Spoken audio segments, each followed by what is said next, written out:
I would say 90% of people who sign up for some sort of transformation challenge, journey, package, whatever, are just not ready to do it. They're full of shit. Prove me The wrong. end. The end. Okay, so Ivan, you comment on a hype here. Tell me what's on your mind. What's spot this? I think many underestimate what it actually takes to transform. Even, you know, it may look like, oh, it's only 5 kilos, it's only 10 kilos, it's only 15 kilos, whatever the number is, I think is meaningless. Or they think it's just they see 12-week challenges, they see people dropping X amount of weight in, you know, in a month, 2 months, whatever, all these challenges, right? But I don't think they actually take the time and to reflect on what this is actually going to entail to make a lifelong transformation, right? I picture like a lot of people signing up for these things, potentially like scrolling on social media on a weekend where they're feeling a little bit alone, they're feeling a bit sad, maybe they've overate or they've binged a little bit, and they just want to sign up to a program to get a kickstart on the Monday, right? And these, I think it's these same people over and over again that do this every month, every 2 months, always trying to find the right program for them. It's always the program's fault. It's always the coach's fault. It's always someone else's fault. It's never their fault, because they don't understand what it actually takes to change. Like everyone loves the before and after photo. Everyone loves looking at that and being like, whoa, look at that change. And again, like even the story behind it is so great and it's inspirational, this and that. But people just do not realize what actually has to happen under the hood for that transformation to sustain or to be there for life. You know what I mean? You have to literally change how you approach social situations. You have to change how you present yourself at work, how you present yourself in life in general. Like over time, you're not going to do this in a day or 2 days, but if more people were real about what it actually requires to make a transformation, to make a change, I think people would just be coming in with much more realistic expectations of what needs to happen. And then I think they're going to be ready to change, because I think as they go on, they've potentially bit off more than they can chew, or they don't realize, oh, wow, okay, yeah, maybe I have to only do 8,000 steps a day, or okay, cool, I got like a little meal plan, I can follow that. That's easy. But it's not, right? It's not easy in the context of someone else's entire life. You know, so I think there are a lot of things that people do not consider when signing up for any sort of transformation challenge or for any sort of thing that they want to undertake. Everybody wants the body, but no one wants to do the work that it takes to get there. And yesterday, I was recording with a member of ours, and I said to him at the end, have you got any final thoughts? And he said, one thing I thought RNT was all about was that they were going to do it for me. Then I realized as I started that all they're going to, in an analogy that may not be suitable, but they're going to give me all the ingredients for the cake, but they're not going to put the cake in the oven and bake it. They're just going to give me the ingredients, and I've got to take the responsibility to actually do the work. And luckily, I had that mindset shift immediately when I realized that, but it was a shock to me. And I think that's what people need to really remember, in that this isn't a done-for-you Botox solution, where if you come here with 20 kilos to lose, we're just going to wave a magic wand for you, and away the fat goes, and you're transformed. Yeah. You've got to actually put the ingredients together and put the oven on, and then sat there and wait. Exactly, and make sure it's properly cooked. But I think it's one of the very few last human endeavors that is so honest and raw, because you cannot buy that, right? You cannot purchase 20 kilos being lost. Oh, I get liposuction. Oh, cool. Let me know how that goes for you in a couple of months, because you haven't learned the behaviors on how to actually keep the fat off, right? So it's that, I think this is why it is such an elusive thing. People who can physically change, mentally change, like it's a whole thing, right? It's not just changing your body. It's not just getting abs or whatever, you know, that's all that stuff is very, very superficial. It's everything else that goes with that change that you can't cheat your way. You can't cheat your way to it. You have to work for it. It's just honest work, you know. Why do you think we love the extremes of body transformation? Because few people can do it, and you can't cheat it. And especially if No, you've got some muscle there as well, you can't cheat that muscle building process either. It's like no. it's the epitome of hard work, and it's a display of hard work. And I think that's why we love it. And I remember someone saying to me about 5-10 years ago, why don't you go on gear? And one of the reasons was, I love the idea that when you say natural, it's even more honest. The game is even more honest because you're not rigging it by adding a bit of flavor to the whole thing. And I think, you're not adding 0-carb sweetness. Yeah, that's exactly right. I think that the best way to avoid it is once you do see the result that you're after, and that, you know, when Ivan said, like, you're flicking through Instagram, you see the before and after, you see whatever, and this applies to I think more than just body jump, but like you see that goal or that outcome that you really want, is then before you get really excited, is then just taking a second to then look in a bit deeper and look at the process. And we've talked before about like process versus outcome, having that kind of outlook, but then diving in deeper, because, you know, we're really open about what we do with clients, our process. You know, that there's loads of articles, podcasts on it, you know, in terms of like breakdown numbers, but also just like the general principles and the journey people go through. You can find out a lot about how your journeys. You're not going to find out your exact macros via a podcast, but you're going to figure out kind of what that journey is going to look like. And I actually had something really similar to the client this week whose friend was trying to convince her to sign up to a marathon. And she said, I'm kind of tempted, but what do you think? And she said, like, she was then added, oh, it'd be an amazing achievement, blah, blah, blah. And like, it would be amazing, but I just tried to remind her, bring it back to the process a bit, like, it would be amazing, but just so you're aware, it's probably going to be like 3 to 4 runs a week. Near the end, some of those runs are going to be over 2.5 to 3 hours. You know, like, that's the kind of commitment you have to put in. And it's a bit like, I guess, with a fat loss phase, over the course of that period, it's going to ramp up. And by the end, it's going to be not all consuming, but it's going to be fairly consuming of your lifestyle. Is that something you want? Once you've gone to that depth, suddenly you're then looking back at the before and after, and you're like, yeah, that is something I'm willing to commit to get that after. Or it's like, actually, you know what, maybe it's not the trade-off that I'm willing to do. And I actually gave her another analogy of learning Spanish, because like I like the idea of learning how to speak Spanish. But then if someone says to me, right, you have to read a Spanish textbook every day, I'd be like, oh no, I can't be asked with that. And that's a prime example of being like, love the goal, like the outcome, but the process is like, that's just not worth it for me. So then suddenly I'm like, maybe the outcome, it sounds cool, it's not for me right now. I think we all have that. We all have that. We all have that in other areas of our life. I think because we're in the coaching industry, I think we're just aware of what we hate, and we're aware of what we're not going to commit to, right? Like, or we are aware of our own shortcomings in certain things. But I think, yeah, many people either underestimate what is required, or they just truly aren't willing to do what it takes. Or then, and we're not trying to say this from like a pedestal, being like, oh, you don't have it in you to transform. It's none of that. It's more like, are you ready as a person to really make that step up? You know, are you ready to change the way you live your life fundamentally, to live the life that you've always wanted? You know, and that's a hard thing to do. It's not easy, you know. So let's break it down for the listeners then. What is the reality of this? What do you need to be ready for? And let's start with fat loss. Then we'll go into either the idea of even just staying in shape. You're ready for staying in shape. And then, are you ready for muscle building? And let's sort of break it down. What do you need to do for each area from a process perspective? And, you know, if you're listening to this, wondering if you've got what it takes, you can just say yes or no, pretty much, right? So let's start with fat loss. You know, what does it look like? Potentially from an early stage, and then getting all the way down to, say, photo shoot condition. So I'd say in terms of like the tick box in, there's going to have to be control over nutrition. In order to lose body fat, going to have to be in a calorie deficit. Most people aren't just naturally going to be eating in a calorie deficit. And especially if you're fairly new to the process, having a more regimented meal plan like approach is probably going to be most appropriate. And before you're nodding your head, listen to this, like, yeah, that's fine. It's not just the Monday to Friday. And this is where some of the basic tick boxes, I think, have to apply beyond just like the easy day on a Monday. You know, that's nailing that nutrition, not just Monday to Friday, but also the weekends. So also factoring in then that has to go through social occasions as well.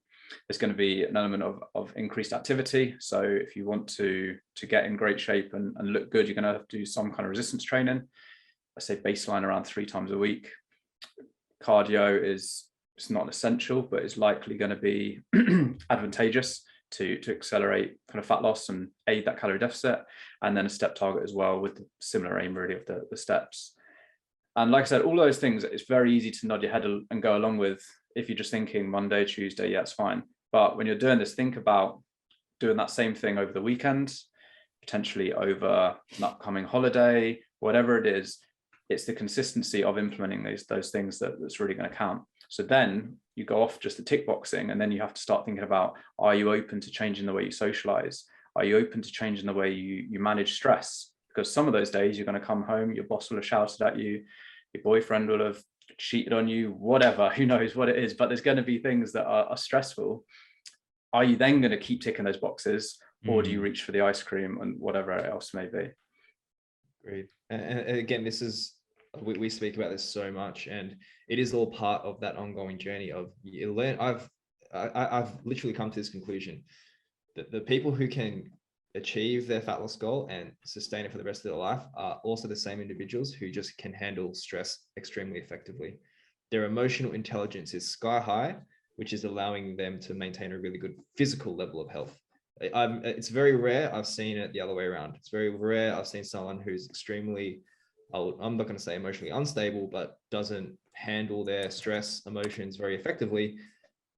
I've never seen that individual be able to also maintain a healthy weight over the long term, as an example. They may get up and down with their emotions, funnily enough, but it's once people learn how to cope with the stress of life, because sorry, life is always going to be stressful. There are always going to be things that are going to happen. You need to find, again, and this is where we will help you. This is the stuff that we love to dive into, is learning to find better solutions on how to manage our stress. So as Ed said, you can tick those boxes every single day, or as many days as possible. And when we say tick those boxes, we don't mean eating the same foods forever and ever and ever for the next year. Or if you have to go out and you have to pick a meal that isn't aligned with your set menu, whatever that is, that's not a failure. You know what I mean? It's understanding that you have to learn how to, okay, you need to learn how to implement these skills everywhere you go. When you go out, you can always make a sensible choice. There's always a lean protein and plants option, no matter where you go. But all that comes with education, right? So you have to also be willing to learn, to improve your nutritional literacy over the long term. You spend a year learning as much as you can about nutrition, following meal plans, learning how to flexibly fit other foods in, getting a good basic understanding of what nutrition is.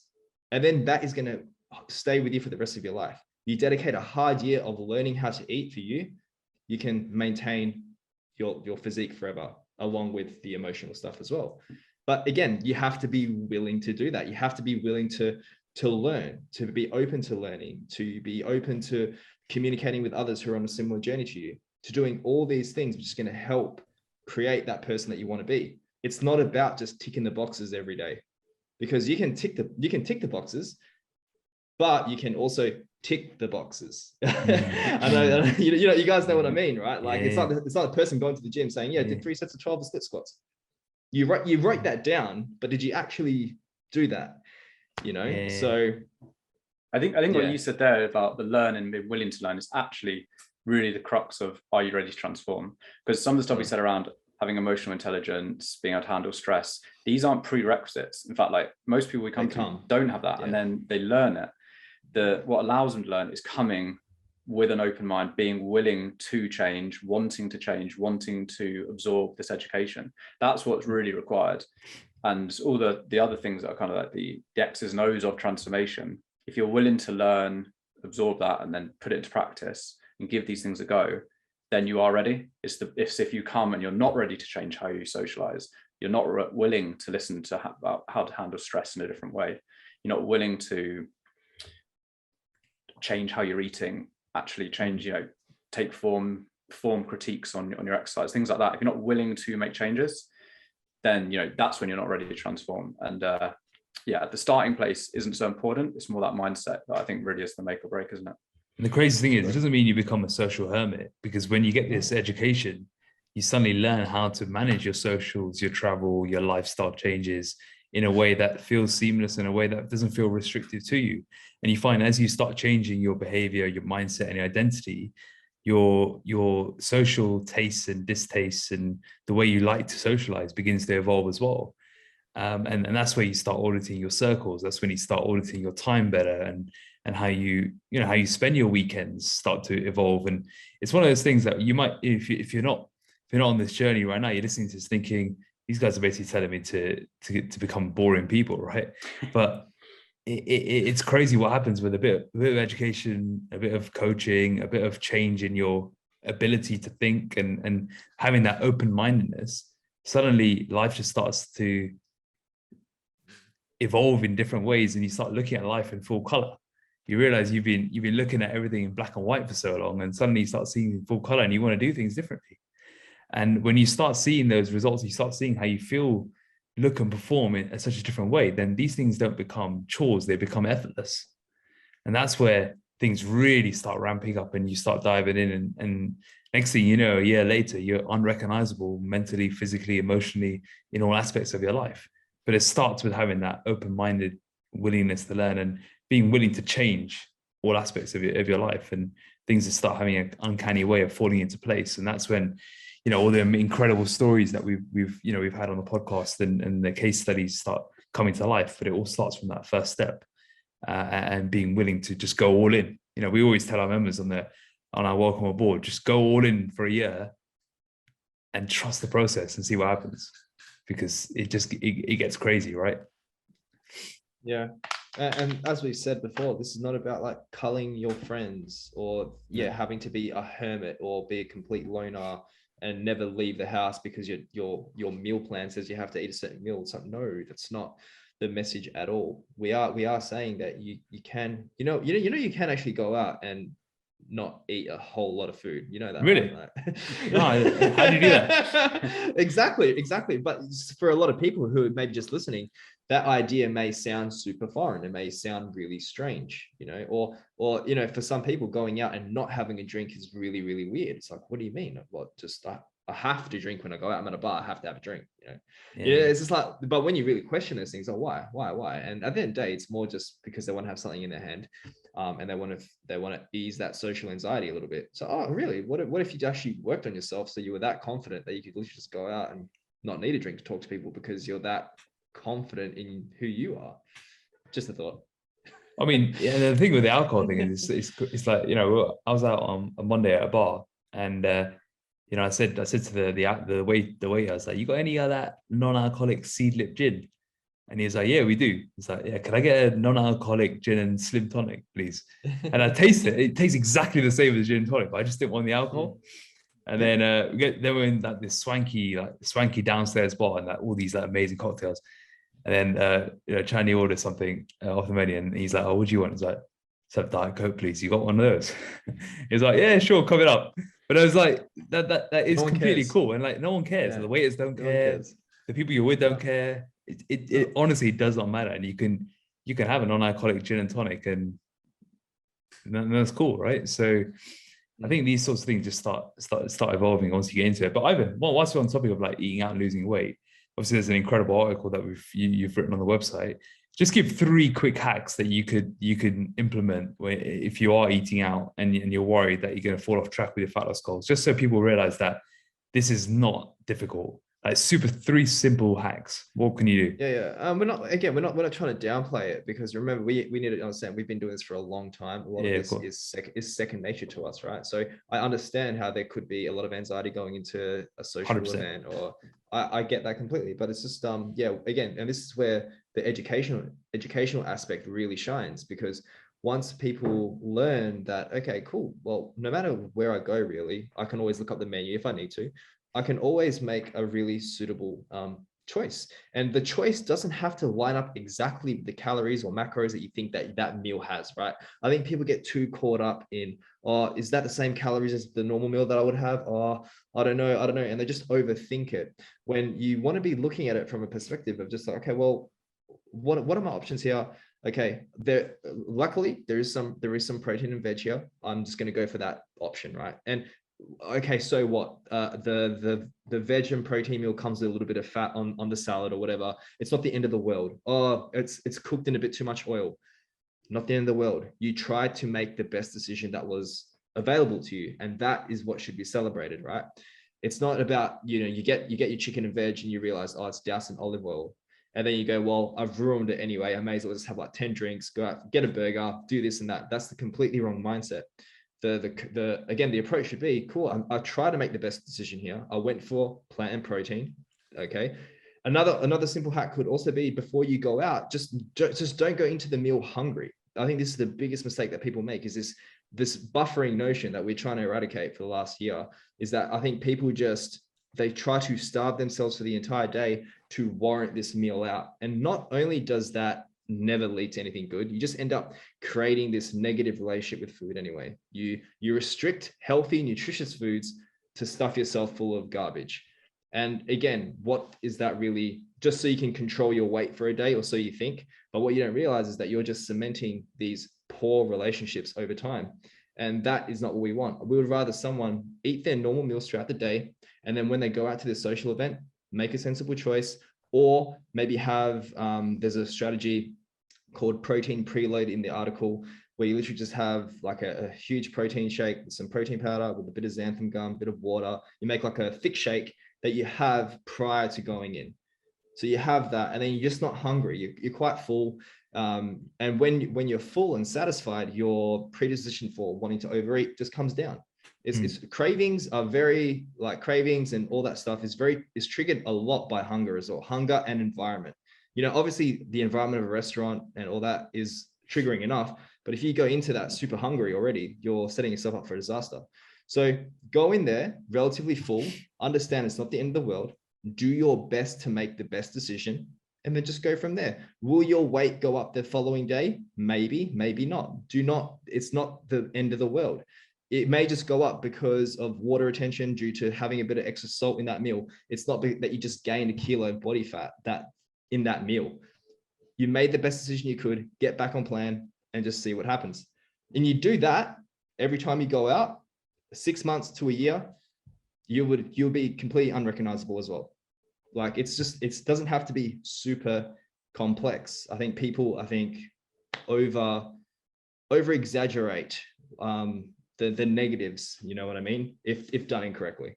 Ivan, if you do that and you're someone who's worried, because a big concern for many people is like, oh, I've got all these dinners, I've got all these social events, I've got, they're worried they're gonna have to put their lives on hold. But if you literally just go in and have a plan with what you're gonna eat and just eat, make a better choice than you would normally, you'll probably start losing weight rapidly. If you just suddenly just start, instead of having the whole chicken and chips, you just have a chicken breast and a salad every time you go out, you're going to start losing weight. And exactly. And if your job doesn't tell you to go out and eat quite often, then okay, that's just something that we need to consider within your lifestyle. And again, it's just another factor we need to take into account. It doesn't mean that you cannot get in shape. You definitely can. Could it be a little bit slower? Maybe, but who cares? I'd rather someone eventually get there, but they get there with really, really good behaviors and habits that can sustain them for the rest of their life. Because if your job is always going to be you having to eat out every couple times a week, the sooner you learn how to do that effectively, the better off you're going to be. Even if that means a little bit slower fat loss in the first couple of weeks, even though it doesn't have to be slower, people assume it has to be, but only because they don't have the skills to navigate these situations yet. But it can be done. And we've got clients who can go out pretty much multiple times per week and still maintain their weight quite easily because they've learned the skills on how to do that. It's just having that mindset of no problems, only solutions. Exactly. That's exactly right, though. That's the perfect way to approach any situation. So Ed, just bringing it back to what we said earlier with regards to knowing what the process entails, talk us through what happens when you get into the depths of the extremes. What separates the wheat from the chaff? Yeah, so I think in the fat loss phase, there's going to get a point in which you're going to have to crank up your health and fitness goal as a priority as you get further. The more extreme the goal, the more extreme it's going to have to be in terms of a priority. So at the kind of business end of a fat loss phase, which realistically for most people doesn't need to be more than 3 to 4 weeks potentially, if you've got these good habits in place, you should be able to still maintain a a pretty kind of normal, quote unquote normal social life, and kind of balanced. You have time for other things as well.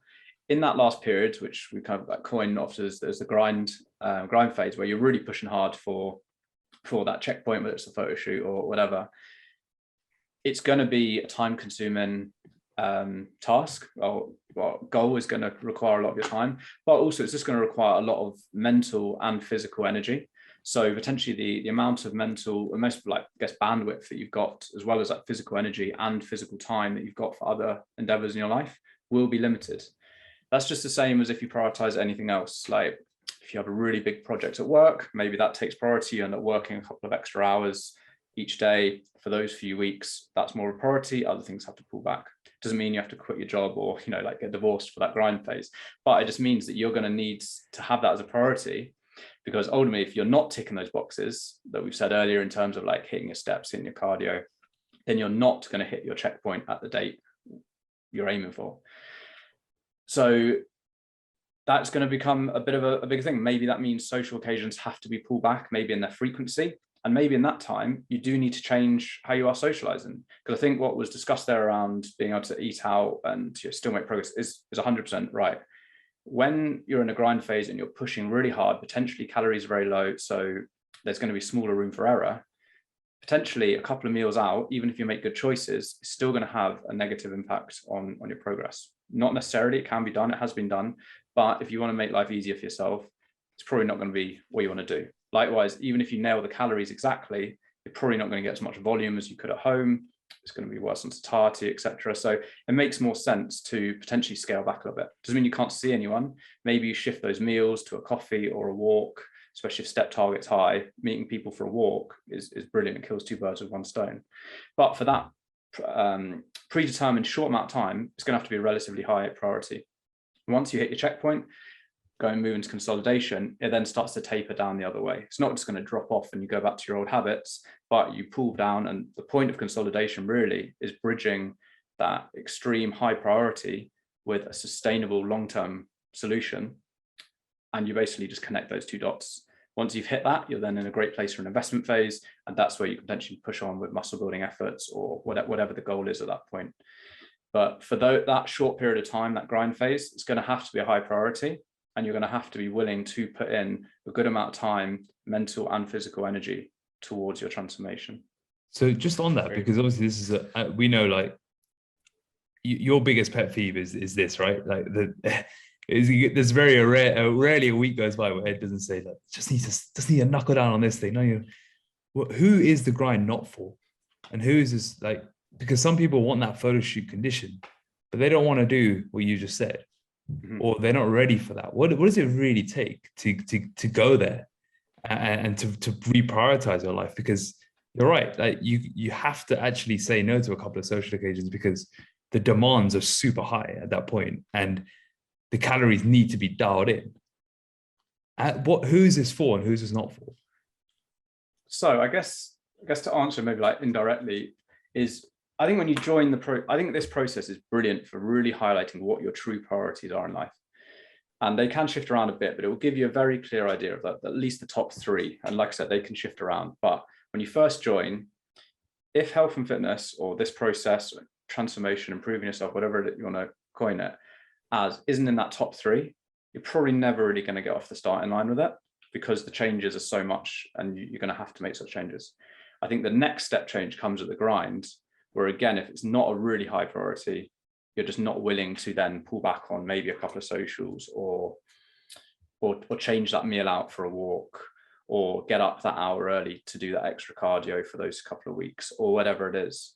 So I think there's, just to confirm, there's nothing wrong with not wanting to push to that extreme. You just have to, in all endeavors, you do what you want to do and there's nothing wrong or right with that.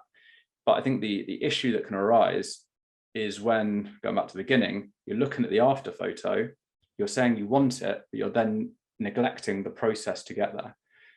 Like the client, like, it's great, you can imagine yourself with the marathon winner's medal around your neck, but if you're saying to yourself, I'm not willing to put my trainers on and go out for a run, then it's not going to ever work.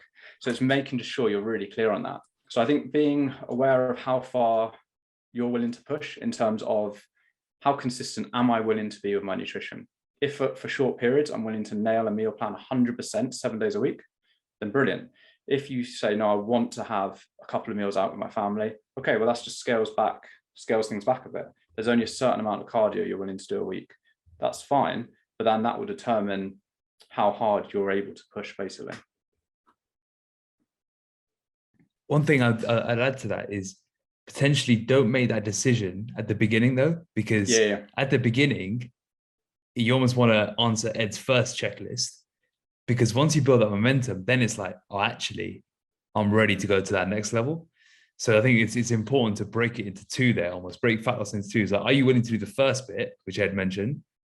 And then are you willing to do the next bit? But make that next bit decision sort of when you're on the cusp, because we all know people think they can, they can drop the first 10 kilos, but they don't think they can drop that second 10 kilos until they drop the first 10 kilos, because you start developing that confidence and that momentum. And then it's like, oh, wait, my life's already improved this much, just doing that.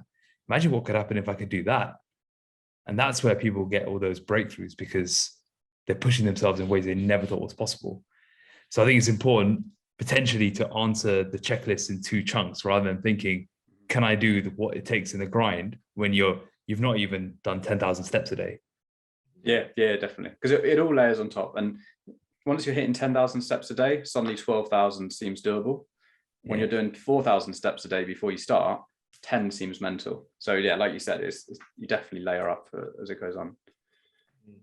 Yeah, I agree with all that. And it's, you get to that. I think people need to look at that last part of the process phase is, yes, you get a fantastic physical change, right? But what it does for you mentally, emotionally, and all that other good stuff is, you can't comprehend that. And I know we just had a few photo shoots over the weekend, AB, and like, you saw in person the effect of like people that push themselves to the limit, what they can achieve, but not physically. You saw what they actually could experience emotionally, right? Like you saw how powerful a transformation can be. And I just don't think many people take that on board. I think a lot of people these days, they poo-poo like before and after. It's like, oh, Gen Pop shouldn't be getting that lean. They shouldn't be getting like shredded. That's malpractice, this and that. It's like, you just don't get it, because you don't understand the other fantastic benefits that can come with pushing yourself to that limit, But if it's done properly, this is where, again, this is another thing that we can talk about later. But I think everything that Ed mentioned was brilliant, and I think that's exactly right. But I think that last grind is literally just the entire process phase, just jacked up. You're doing the same things, just jacked up to the brim, and it's short term, it's temporary. It's just a test of will, really. It literally, do you have it in you to push that extra bit further to get those final few kilos off and to really bring your best physical self? Can you do it? And again, it's more of a mental game than anything, because you don't have to be an elite athlete to do it. You don't have to have hours of cardiovascular fitness under your belt to be able to do this. This is just a test of your just character. That's the way I like to see it. It's just, your end photo may not look as good as someone else's end photo. Who cares about that? Don't worry about that. This is your own journey and your own test, and it can set you up very, very well for what comes later down the line, because you push so hard, everything else after that feels easy. You know what I mean? Like if you've done 20,000 steps for a couple of weeks, 15K all of a sudden that's super easy. I can do that for a long time, even though 15K is still a lot of steps. And then even 10 to 12K after that just feels like nothing anymore. So you've raised your standards so much that now, even just if you just drop back down to like a couple sessions a week, a couple cardio sessions a week, whatever you want to do, it just doesn't seem so overwhelming. And you also have more food coming in. And that's where you build the lifestyle solution. Exactly. I think also just to touch on or build on what Ivan just said there, is it sets you up so well because you've had to deal with the muck. I think you can get to a beach lean or like a healthy position if you've been overweight. Not really, you're going to have to address some things, but you haven't necessarily had to dig into everything in terms of when you get into that grind phase, food's so controlled and it's, let's be honest, pretty restricted. So you can't use food as an emotional comfort now. There just isn't enough of it to use. You can't use alcohol because, again, you can't waste calories on it. You're going to have to spend time pushing yourself physically. You know, if you're doing like long cardio and long walks and things, yeah, definitely get friends, family out with you as well. But there's going to be time when it's just you in your head. Like that's a lot of time just for you to process thoughts. And like, if you get to a good place, it's amazing. It's actually really enjoyable. But until you have cleared muck, potentially that's a scary place to go to. You're also going to not be able to use some of these other, you know, like usual go-tos that you have. And you haven't got time just to lie and watch Netflix and feel sorry for yourself for 3 hours every evening, because you've got steps to do, cardio to do. All of your usual crutches are whipped out from you. They're just not there. And so you have to face that what's underneath, or what those crutches are holding you up from. Then if you successfully go through the grind, you then consolidate. And we always say the people who push hard, go to that extreme, normally have the best investment phases, because like Ivan said, it sets you up. You've reset the barometer of what's hard, and you've actually dealt with the underlying kind of issues or muck that you've had before. And now you just got a clean slate to push on with investment. Beautifully said.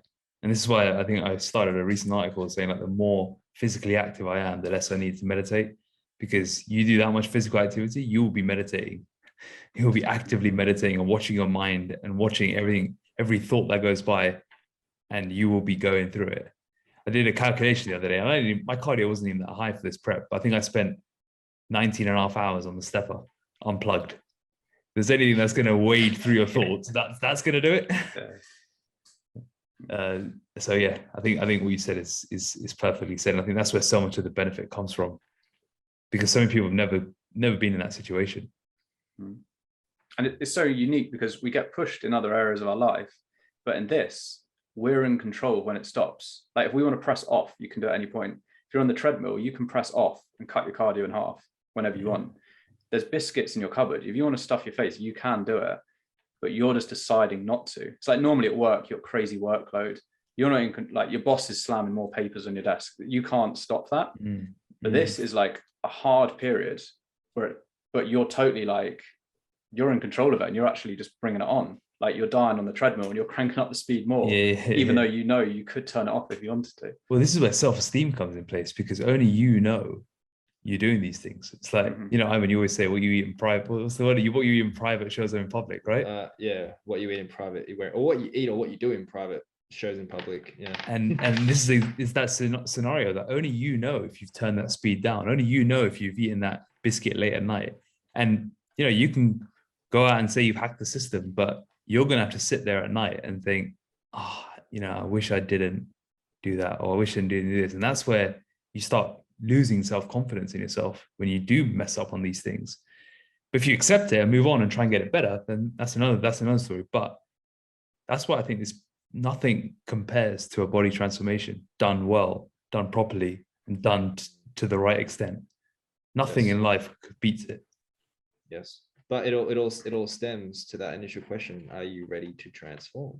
Because that is how you get that successful transformation, right? Like you have to know these things. You have to understand that it is an all-encompassing thing. Like it's not just just a physical, you lose a couple of kilos and this is that. It's like, no, you read all the case studies, you see all the people this is literally life-changing when done properly, and that it carries over to every other aspect of life.